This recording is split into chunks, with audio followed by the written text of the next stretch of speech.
यह परिवर्तनशील जगत या भौतिक जगत जिसमें हम रह रहे हैं भी स्वयं भी संपूर्ण है, क्योंकि जिन 24 तत्वों से यह नश्वर भौतिक ब्रह्मांड निर्मित है वे सांख्य दर्शन के अनुसार इस ब्रह्मांड के पालन तथा धारण के लिए अपेक्षित संसाधनों से पूर्णतया समन्वित है। इसमें न तो कोई विभाजित तत्व है न ही कुछ और भी की आवश्यकता है। इस सृष्टि की अपनी निजी नियत काल है जिसका निर्धारण पूर्ण परमेश्वर की शक्ति द्वारा हुआ है, और जब यह काल पूर्ण हो जाता है तो उस पूर्ण की पूर्ण व्यवस्था से इस क्षणभंगुर सृष्टि का विनाश हो जाता है। लघु पूर्ण इकाइयों अर्थात जीवात्माओं के लिए इसकी पूर्ण सुविधा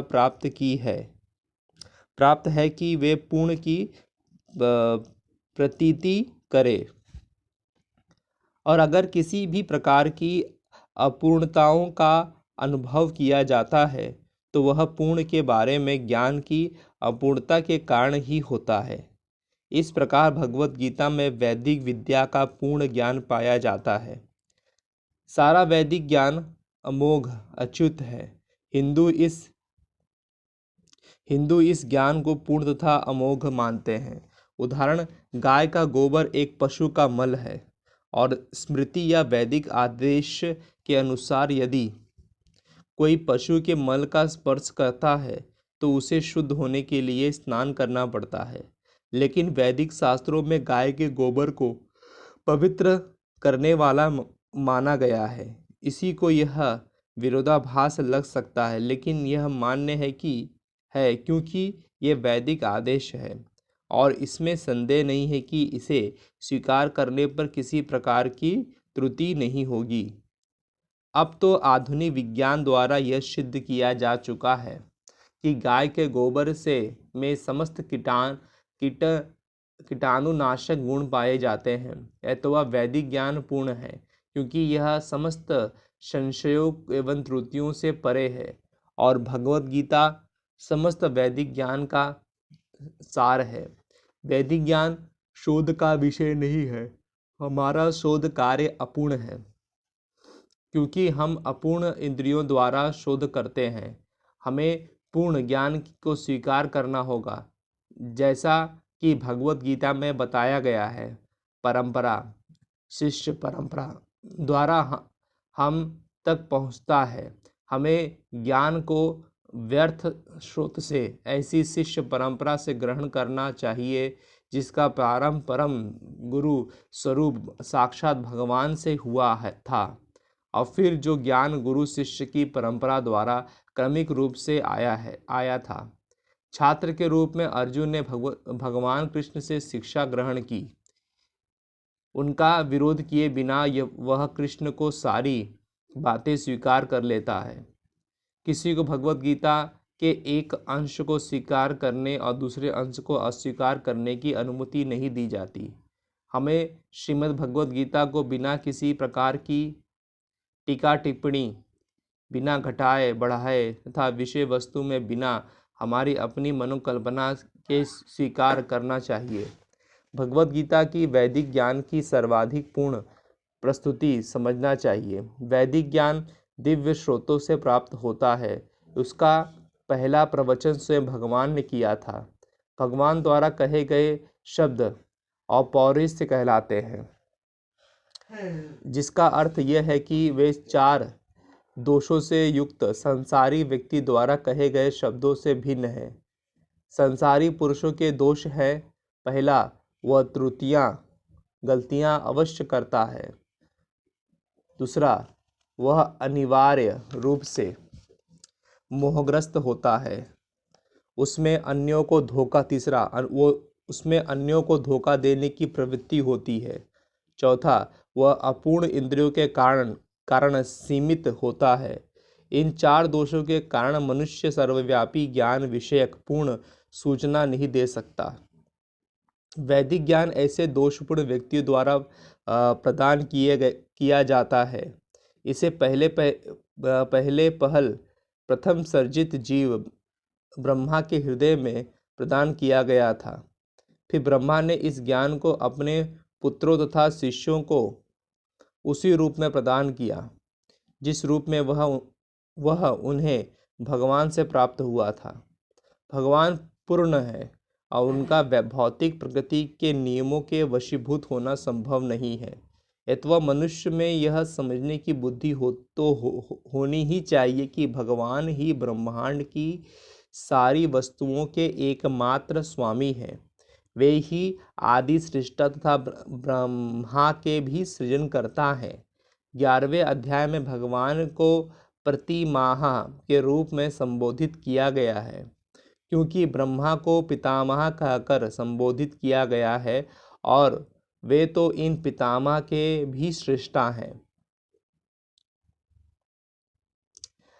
एतव किसी को अपने आप को किसी भी वस्तु का स्वामी होने का दावा नहीं करना चाहिए।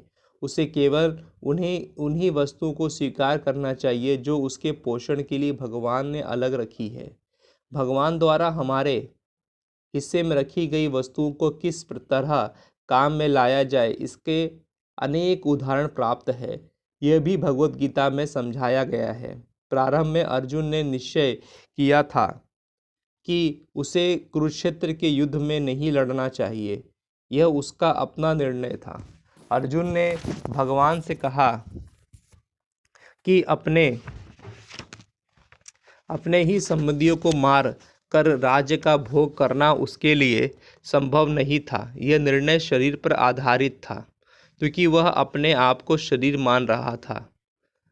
अपनी शारीरिक संबंध या विस्तार को भाइयों, भतीजों, सालों, पितामह आदि के रूप में ले रहा था। तो वह अपनी शारीरिक आवश्यकताओं को तुष्ट करना चाह रहा था। भगवान ने श्रीमद् भगवत गीता का प्रवचन इस दृष्टिकोण को बदलने के लिए ही किया और अंत में अर्जुन भगवान के आदेशानुसार युद्ध करने के लिए निश्चय करते हुए कहता है, करिष्ये वचनम तव, मैं आपके वचन के अनुसार ही करूँगा। इस संसार में मनुष्य बिल्लियों तथा कुत्तों के समान लड़ने के लिए नहीं है। मनुष्यों को मनुष्य जीवन की महत्ता समझकर सामान्य पशुओं की भांति आचरण करना बंद कर देना चाहिए। मनुष्य को अपने जीवन के उद्देश्य को समझना चाहिए और इसका निर्देश सभी वैदिक ग्रंथों में दिया गया है, जिसका सार भगवद गीता में मिलता है। वैदिक साहित्य मनुष्य के लिए है, पशुओं के लिए नहीं। एक पशु दूसरे जीवित पशु का वध करे तो उसे कोई पाप नहीं लगता, लेकिन यदि मनुष्य अपनी अनियंत्रित स्वनेंद्रियों की तुष्टि के लिए पशु का वध करता है तो वह प्रकृति के नियम को तोड़ने के लिए उत्तरदायी है। भगवद गीता में यह स्पष्ट रूप से समझाया गया है कि प्रकृति के विभिन्न गुणों के अनुसार 3 प्रकार के कर्म होते हैं: सात्विक कर्म, राजसी कर्म और तामसी कर्म। इस प्रकार आहार के भी 3 भेद हैं: सात्विक आहार, राजसिक आहार तथा तामसिक आहार। इन सबका विशद वर्णन हुआ है। यदि हम श्रीमद् भगवद गीता के उपदेशों को ठीक से उपयोग करें तो हमारा संपूर्ण जीवन शुद्ध हो जाएगा, अतः हम अपने गंतव्य को प्राप्त कर सकेंगे, जो इस भौतिक आकाश से परे है। यह गंतव्य सनातन आकाश या नित्य चिन्मय आकाश कहलाता है। इस भौतिक जगत में हम पाते हैं कि प्रत्येक पदार्थ क्षणिक है। वह उत्पन्न होता है, कुछ काल तक रहता है और कुछ उप पदार्थ उत्पन्न करता है, क्षीण होता है और अंत में लुप्त हो जाता है। भौतिक संसार का यही नियम है। चाहे हम इस शरीर का दृष्टांत ले या किसी फल का या किसी अन्य वस्तु का, किंतु इस क्षणिक संसार से परे एक अन्य संसार है जिसके विषय में हमारे पास जानकारी है। उस संसार में एक अन्य प्रकृति है जो सनातन है। 11वें अध्याय में जीव को भी सनातन बताया गया है, भगवान को भी सनातन बताया गया है। हमारा भगवान के साथ घनिष्ठ संबंध है। चूँकि हम सभी गुण रूप से एक हैं। सनातन धाम, सनातन भगवान तथा सनातन जीव, ये तो वह गीता का सारा अभिप्राय हमारे सनातन धर्म को जागृत करना है, जो कि जीव की शाश्वत वृत्ति है। हम अस्थायी रूप से विभिन्न कर्मों में लगे रहते हैं, किंतु यदि हम इन क्षणिक कर्मों को त्याग कर परमेश्वर द्वारा निर्धारित कर्म को ग्रहण कर ले तो हमारे ये सारे कर्म शुद्ध हो सकेंगे। यही हमारा शुद्ध जीवन कहलाता है। परमेश्वर तथा उनका दिव्य धाम, ये दोनों ही सनातन है और जीव भी सनातन है। सनातन धाम में परमेश्वर तथा जीव की संयुक्त संगति ही मानव जीवन की सिद्धि है। भगवान जीवों पर अत्यंत दयालु रहते हैं, क्योंकि वे उनके पुत्र हैं। भगवान कृष्ण ने भगवद गीता में घोषित किया है, सर्वयोनिषु अहम बीज प्रदः पिताः, मैं सबका पिता हूँ। निसंदेह अपने अपने विभिन्न कर्मों के अनुसार जीव नाना प्रकार के हैं, लेकिन यहाँ पर कृष्ण कहते हैं कि वे उन सबके पिता हैं। ये तो वह भगवान उन समस्त पतित बद्ध जीवों का उद्धार करने के लिए तथा उन्हें सनातन धाम वापस बुलाने के लिए अवतरित होते हैं, जिससे सनातन जीव भगवान की नित्य संगति में रहकर अपनी सनातन स्थिति को पुनः प्राप्त कर सके। भगवान स्वयं नाना अवतारों के रूप में अवतरित होते हैं या फिर अपने विश्वस्त सेवकों को अपने पुत्रों, पार्षदों तथा आचार्यों के रूप में इन बद्ध जीवों का उद्धार करने के लिए भेजते हैं। वह सनातन धर्म किसी सांप्रदायिक धर्म पद्धति का सूचक नहीं है। यह तो शाश्वत परमेश्वर के साथ शाश्वत जीवों के शाश्वत कर्म का सूचक है। जैसा कि पहले कहा जा चुका है, सनातन धर्म जीव के शाश्वत कर्म का निर्देश करता है। श्रीपाद रामानुजाचार्य ने सनातन शब्द की व्याख्या इस प्रकार की है, वह जिसका न आदि है न अंत। अथवा जब हम सनातन धर्म के विषय में बात करते हैं तो हमें श्रीपाद रामानुजाचार्य के प्रमाण के आधार पर यह मान लेना चाहिए कि इसका न आदि है न अंत। अंग्रेजी का रिलीजन शब्द सनातन धर्म से थोड़ा भिन्न है। रिलीजन से श्रद्धा का भाव सूचित होता है और श्रद्धा बदल सकती है। किसी को एक विशेष विधि में विश्वास हो सकता है और हम इस विश्वास को बदल कर दूसरा अपना सकते हैं, लेकिन सनातन धर्म उस कर्म का सूचक है जो बदला नहीं जा सकता। उदाहरण, ना तो जल से उसकी तरलता विलक की जा सकती है, न अग्नि से ऊष्मा विलक की जा सकती है। ठीक उसी प्रकार शाश्वत जीव से उसके सनातन कर्म को विलक नहीं किया जा सकता। सनातन धर्म जीव का शाश्वत अंग है। अतः जब हम सनातन धर्म के विषय में बात करते हैं तो हमें श्रीपाद रामानुजाचार्य के प्रमाण के आधार पर यह मानना चाहिए कि उसका न तो आदि है न अंत। जिसका आदि व अंत न हो वह सांप्रदायिक नहीं हो सकता, क्योंकि उसे सीमाओं में नहीं बांधा जा सकता। जिनका संबंध किसी संप्रदाय से होगा वह सनातन धर्म को भी सांप्रदायिक मानने की भूल करेगा। किंतु यदि हम इस विषय में गहनता से विचार करें तो और आधुनिक विज्ञान के प्रकाश में सोचें तो हम सहज ही देख सकते हैं कि सनातन धर्म विश्व के समस्त लोगों का ही नहीं अपितु ब्रह्मांड के समस्त जीवों का धर्म है। भले ही असनातन धार्मिक विषय का मानव इतिहास में पुष्ट में कोई आदि हो, लेकिन भले ही असनातन धार्मिक विश्वास का मानव इतिहास के पुष्टों में कोई आदि हो, लेकिन सनातन धर्म के इतिहास का कोई आदि नहीं है, क्योंकि वह जीवों के साथ शाश्वत रूप से रहता है। जहाँ तक जीवों का संबंध है, प्रामाणिक शास्त्रों का कथन है कि जीव का ना तो जन्म होता है न मृत्यु।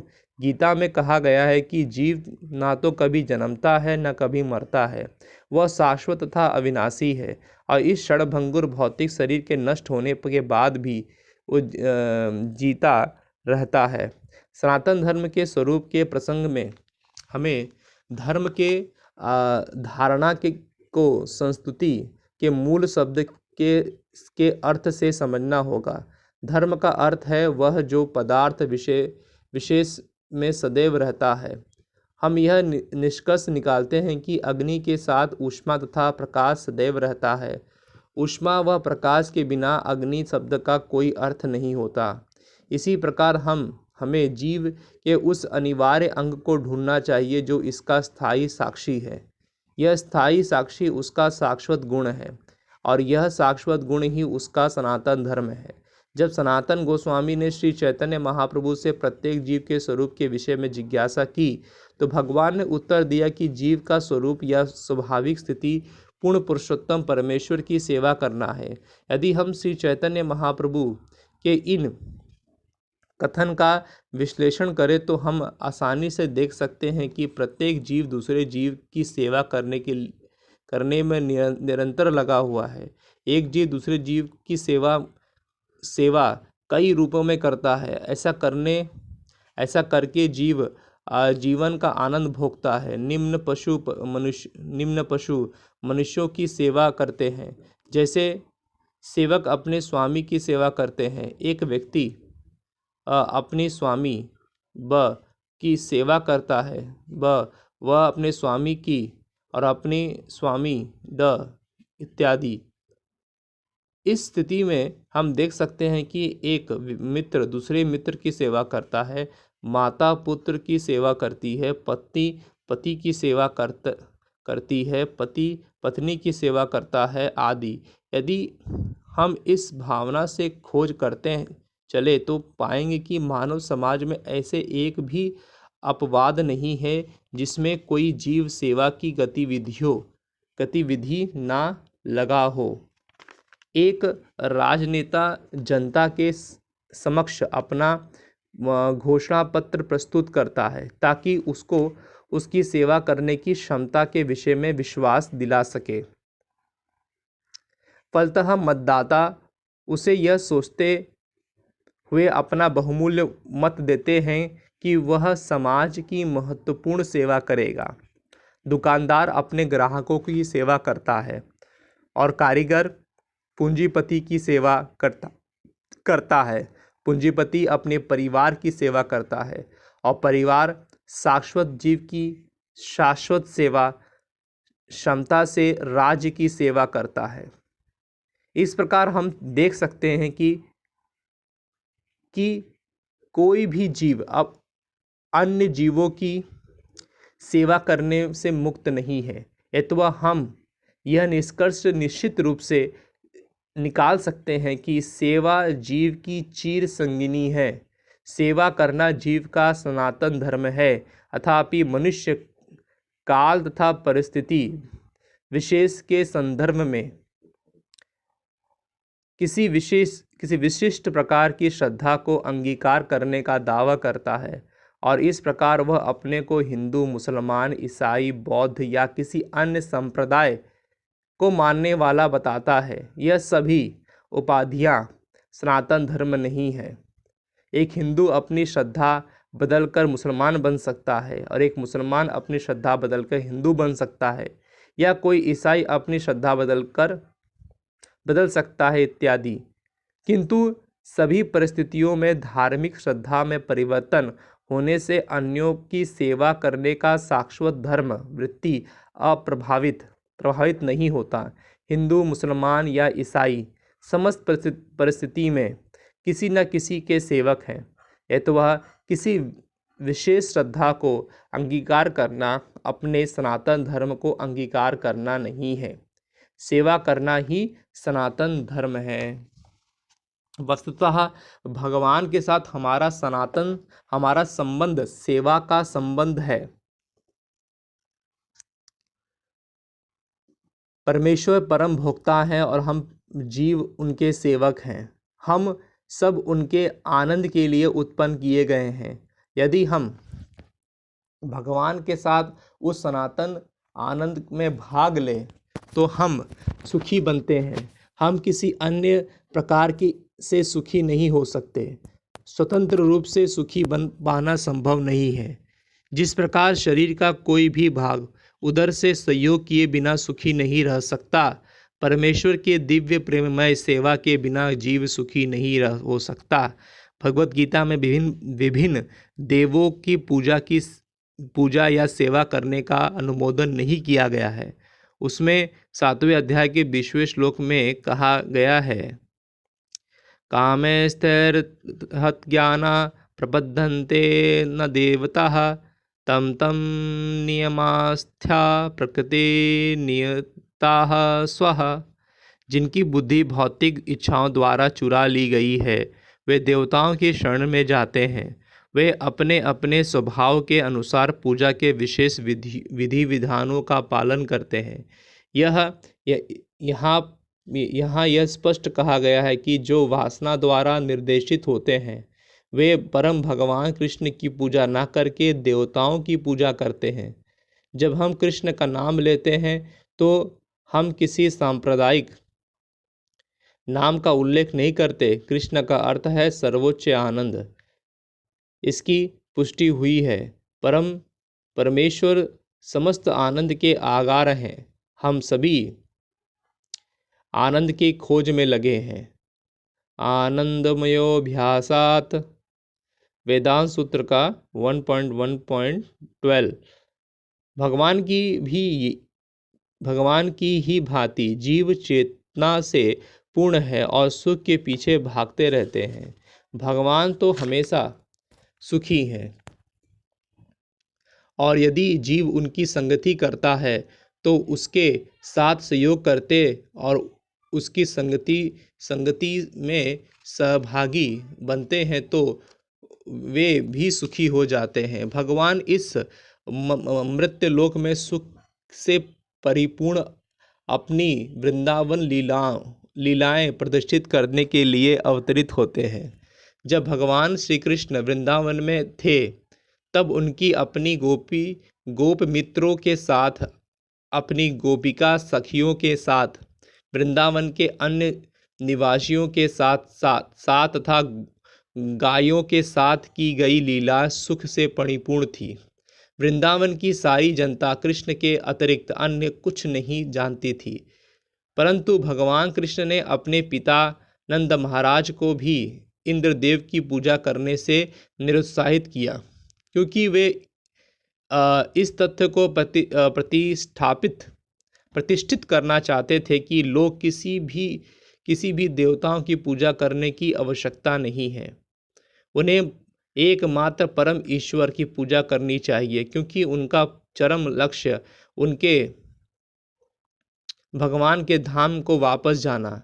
भगवद गीता के 15वें अध्याय के 6वें श्लोक में भगवान श्री कृष्ण के धाम का वर्णन इस प्रकार हुआ है, न तद्भासते सूर्यो न शशांको न पावकः यद्गत्वा निवर्तन्ते तद्धामं परमं मम। मेरा यह परम धाम न तो सूर्य या चंद्रमा के द्वारा, न ही अग्नि या बिजली द्वारा प्रकाशित होता है, न जो लोग वहां पहुंच जाते हैं वह इस भौतिक जगत में फिर कभी नहीं लौटते। यह श्लोक इस शाश्वत आकाश परम धाम का वर्णन करता है। निस्संदेह हमें आकाश की भौतिक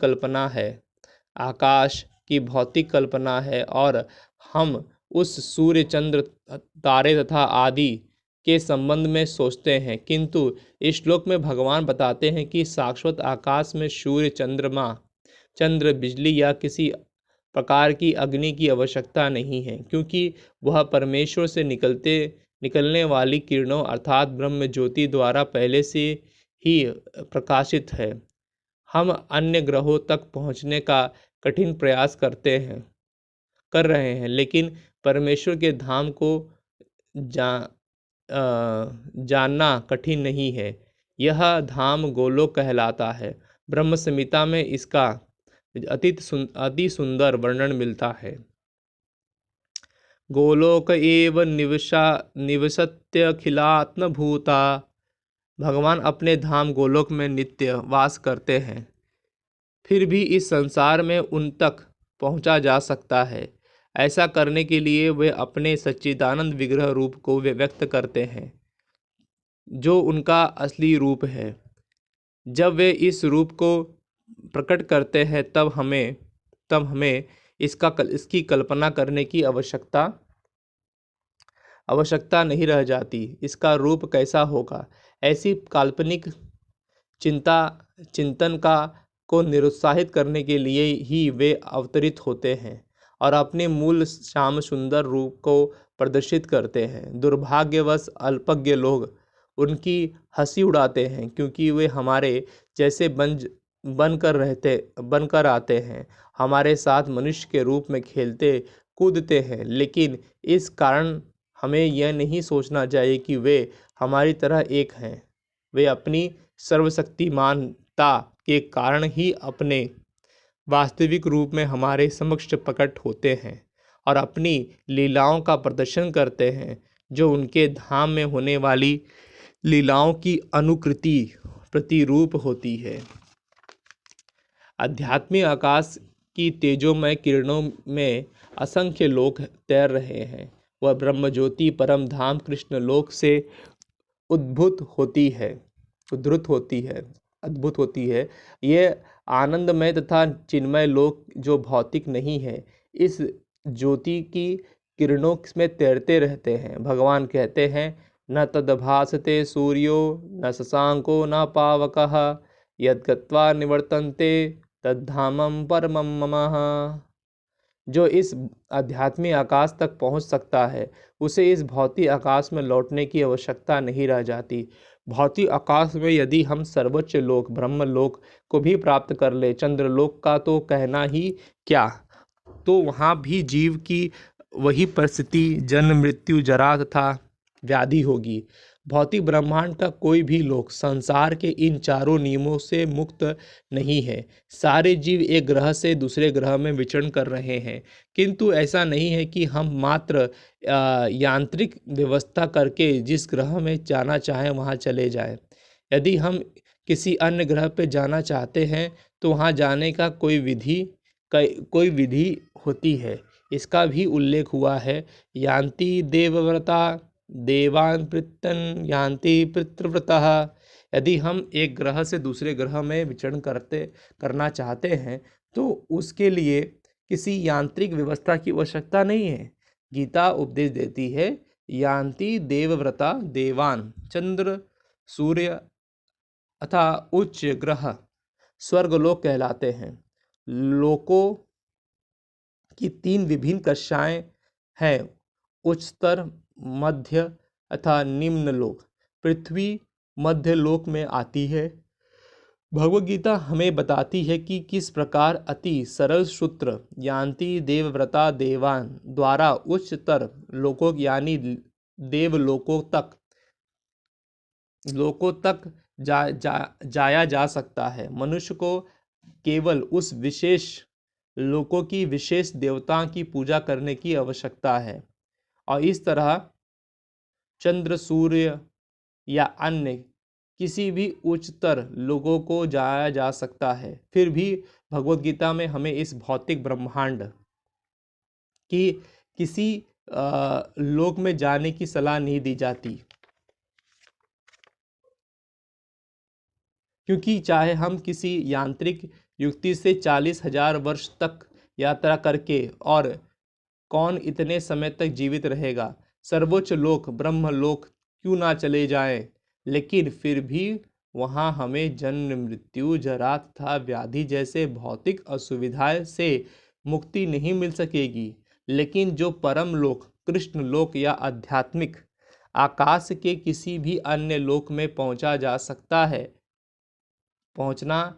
चाहता है, उसे वहाँ यह असुविधा नहीं मिलेगी। आध्यात्मिक आकाश में जितने भी लोक हैं, उनमें गोलोक वृंदावन नामक लोक सर्वश्रेष्ठ है, जो आदि पुरुष भगवान श्री कृष्ण का मूल धाम है।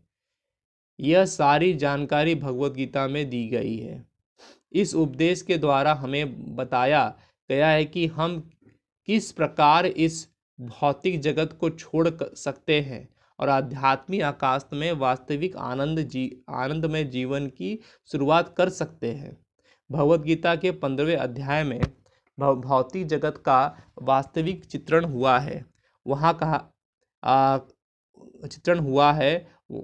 कहा गया है, अश्वत्थमूलम अधशाखम अश्वत्थम प्राहुरव्ययम छंदांसि यश प्रणानि यस्तम वेद स वेदवीत। यहाँ पर भौतिक जगत का वर्णन उस वृक्ष के रूप में हुआ है जिसकी जड़ें ऊर्ध्वमुखी ऊपर की ओर है और शाखाएं ऊर्ध्वमुखी नीचे की ओर। हमें ऐसे वृक्ष का अनुभव है जिसकी जड़ें ऊर्ध्वमुखी हो। यदि कोई नदी या जलाशय के किनारे खड़ा होकर जल में वृक्ष का प्रतिबिंब देखे तो उसे सारे वृक्ष उल्टे दिखेंगे। शाखाएं नीचे की और जड़ें ऊपर की ओर दिखेंगी। इसी प्रकार यह भौतिक जगत भी आध्यात्मिक जगत का प्रतिबिंब है। यह भौतिक जगत वास्तविकता का प्रतिबिंब छाया मात्र है। छाया में कोई वास्तविकता या सार नहीं होता, लेकिन छाया से हम यह समझ सकते हैं कि मूल वस्तु तथा वास्तविक होता है। यदि मरुस्थल में जल नहीं होता, लेकिन मरीचिका बताती है कि जल जैसी वस्तु होती है। भौतिक जगत में न तो जल है न सुख है, लेकिन वास्तविक सुख रूपी असली जल अध्यात्म जगत में है। भगवद गीता 15वें अध्याय के 5वें श्लोक भगवान ने सुझाव दिया है कि हम निम्नलिखित प्रकार से आध्यात्मिक जगत की प्राप्ति करें। निर्माण मोहाजित संग दोषा अध्यात्म नित्या विनिवृत्त कामः द्वंद्वैर मुक्त सुख दुख संगेर गच्छन्ति मूढ़ा पद अव्ययम ततः। इस परम पदम अव्ययम अर्थात सनातन राज्य धाम को वही प्राप्त कर सकता है जो निर्माण मोहा है। इसका अर्थ क्या हुआ? हम उपाधियों के पीछे पड़े रहते हैं। कोई सर की पदवी चाहता है, कोई प्रभु बनना चाहता है, तो कोई राष्ट्रपति या धनवान या राजा या कुछ और बनना चाहता है। परंतु जब तक हम इन उपाधियों के चिपके रहते हैं तब तक हम शरीर के प्रति आसक्त बने रहते हैं, क्योंकि ये उपाधियां शरीर से संबंधित होती है। लेकिन हम यह शरीर नहीं है। इसकी अनुभूति होना ही आध्यात्मिक अनुभूति का प्रथम अवस्था है। हम प्रकृति के तीनों गुणों से जुड़े हुए हैं, किंतु भगवान की भक्ति में सेवा द्वारा हमें इसके विरक्त होना होगा। यदि हम भगवान की भक्ति में सेवा के प्रति आसक्त नहीं होते तो भौतिक प्रकृति के गुणों से छूट पाना दुष्कर है। उपाधियों तथा आसक्तियां हमारी काम वासना इच्छा तथा प्रकृति पर प्रभुत्व जताने की चाह के कारण जब तक हम भौतिक प्रकृति पर प्रभुत्व जताने की प्रवृत्ति को नहीं त्यागते तब तक भगवान के धाम सनातन धाम को वापस जाने का कोई संभावना नहीं है। वह शाश्वत अविनाशी धाम उसी को प्राप्त होता है जो झूठे भौतिक भोगों के आकर्षण द्वारा मोहग्रस्त नहीं होता। जो भगवान की सेवा में लगा रहता है, ऐसा व्यक्ति सहज ही उस परम धाम को प्राप्त हो सकता है। गीता के 8वें अध्याय के 21वें श्लोक में अन्यत्र कहा गया है, अव्यक्तो अक्षरः इत्याउक्तो महुः परम गतिम यम प्राप्य न निवर्तन्ते तद्धामं परमं मम। अव्यक्त का अर्थ है अप्रकट्य। हमारे समक्ष सारा भौतिक जगत एक प्रकट नहीं है। हमारी इंद्रियां इतनी अपूर्ण है कि हम इस भौतिक ब्रह्मांड में सारे नक्षत्रों को भी नहीं देख पाते।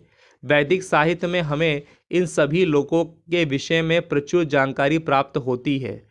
उस पर विशेष विश्वास करना या ना करना हमारे ऊपर निर्भर करता है। वैदिक ग्रंथ में विशेषतः श्रीमद् भागवतम में सभी महत्वपूर्ण लोकों का वर्णन हुआ है और इस भौतिक आकाश से परे जो आध्यात्मिक जगत है वह अव्यक्त या अप्रकट कहलाता है।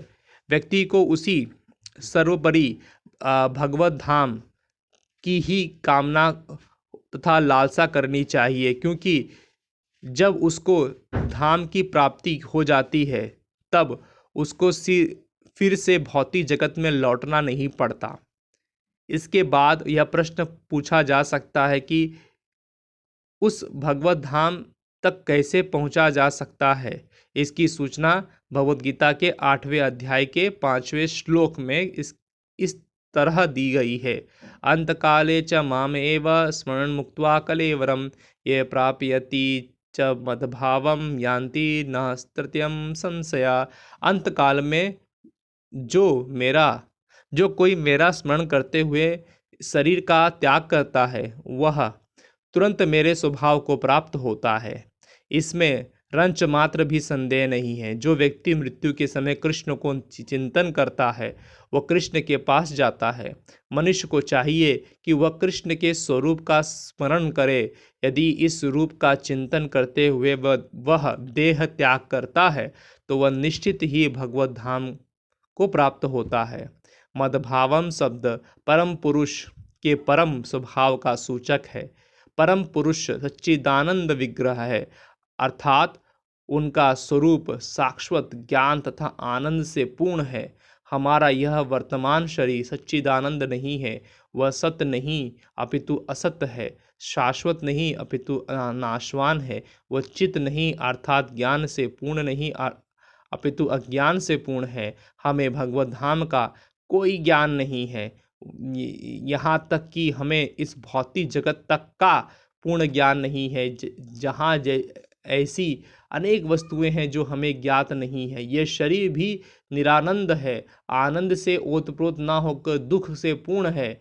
इस भौतिक संसार में जितने भी दुखों का हमें अनुभव होता है वे शरीर से उत्पन्न होते हैं, किंतु जो व्यक्ति भगवान कृष्ण का चिंतन करते हुए इस शरीर का त्याग करता है वह तुरंत ही सच्चिदानंद शरीर प्राप्त करता है। भौतिक जगत में इस शरीर को त्यागने और इस भौतिक जगत में दूसरा शरीर धारण करने के लिए प्रतिक्रिया की सुव्यवस्थिता है। मनुष्य तभी मरता है जब वह निश्चित हो जाता है कि अगले जीवन में उसे किस प्रकार का शरीर प्राप्त होगा। इसका निर्णय उच्च अधिकारी करते हैं, स्वयं जीव नहीं करता। इस जीवन में अपने कर्मों के अनुसार हम उन्नति करते हैं या अवनति करते हैं। यह जीवन अगले जीवन की तैयारी के लिए है। अथवा यदि हम इस जीवन में भगवत धाम तक उन्नति करने की तैयारी कर लेते हैं तो निश्चित ही इस भौतिक शरीर को त्यागने के बाद हम भगवान के ही सदृश आध्यात्मिक शरीर प्राप्त करेंगे। जैसा कि पहले कहा जा चुका है कि अध्यात्मवादियों के कई प्रकार हैं, ब्रह्मवादी, परमात्मवादी तथा भक्त। जैसा कि उल्लेख हो चुका है, ब्रह्म ज्योति आध्यात्मिक आकाश में असंख्य आध्यात्मिक लोक हैं। इन लोकों की संख्या इस भौतिक जगत के समस्त लोकों की संख्या से कहीं अधिक है। यह भौतिक जगत संपूर्ण सृष्टि का केवल चतुर्थार्थ अनुमानित किया गया है। एक अंशे स्थिति जगत है। इस भौतिक खंड में लाखों करोड़ों ब्रह्मांड है, जिनमें अरबों ग्रह, सूर्य तथा तारे तथा चंद्रमा है।